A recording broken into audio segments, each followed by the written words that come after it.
Good evening.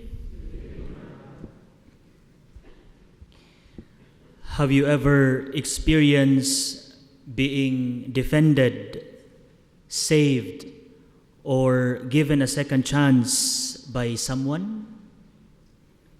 Can you think of any person who, no matter how many times you might have failed them, does not give up on you and who keeps trusting and believing in you?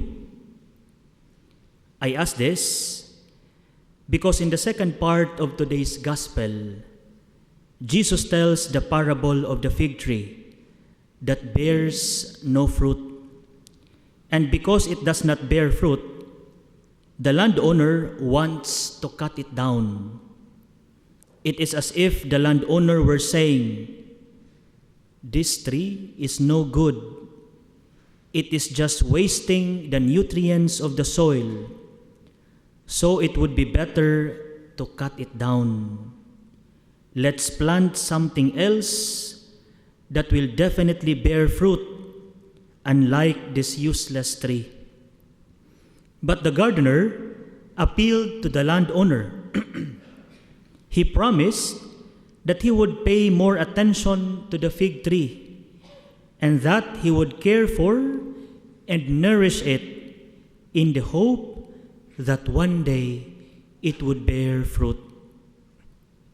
Brothers and sisters, there is much to learn from this gardener. Honestly, the gardener could have agreed to the landowner's wishes right away. He could have said, "Well, let's cut this tree down because it really doesn't serve its purpose. It's so tiring to take care of, and yet it doesn't bear fruit. It is just wasting the land. So let's cut it down."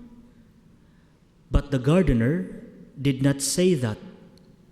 Instead, he said to the landowner, "Let us not cut it down. Let's give it another chance. I'll take good care of it. I'll pay attention to it, hoping that this time it will bear fruit." Do you see the gardener's mindset? He was very positive. He did not blame himself or the tree. He simply acknowledged that there was a problem. And as a gardener, he probably would have asked himself, "What can I do to make this tree bear fruit?" He looked for a solution and made himself become part of the solution. Brothers and sisters, many times when things go wrong in our lives, we immediately blame others. We easily point fingers at others instead of looking at ourselves, seeing the problem, in finding a solution. And so today, let me ask you, how do you handle your problems at home? To all the parents who are here today, how do you handle your children's problems? As parents, would you say to your child who made a serious mistake, "Solve your problem yourself. You are the one who created that problem, so you are the one who must solve it. Don't let us get involved because we also have other problems we must solve." Would you handle it this way? I don't think you would abandon them, especially when they need you most.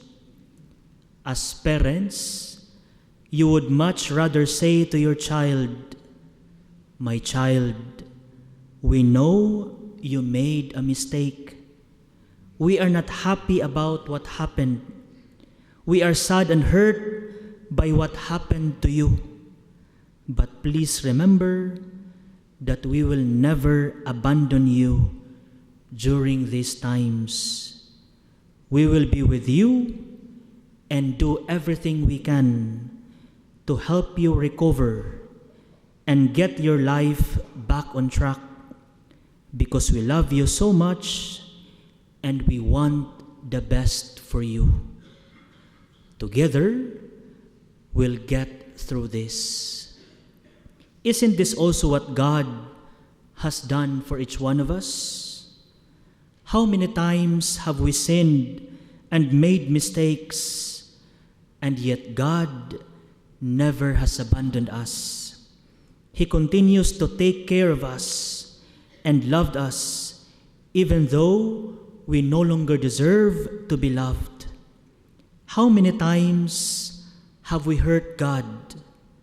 How many times have we abandoned Him? And yet, God never leaves us.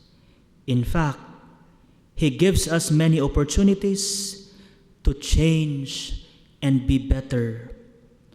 God saw that we have sinned, and because He loves us so abundantly, He sought a solution to the problem.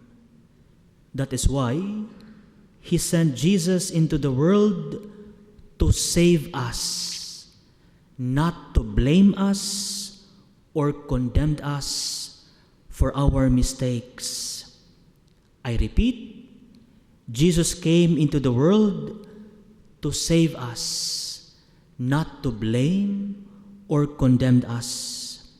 In fact, Jesus became part of the solution to humanity's sinfulness by offering His life on the cross so that all of us may be saved. As we continue our Lenten journey, the Lord reminds us that when the fig tree bears no fruit, when the lives of others don't bear fruit, let us stop judging one another. Let us stop pointing fingers at one another. Instead, let us ask ourselves, how can I be part of the solution? And if we cannot bring ourselves to be part of the solution, let us not make the problem worse. Amen.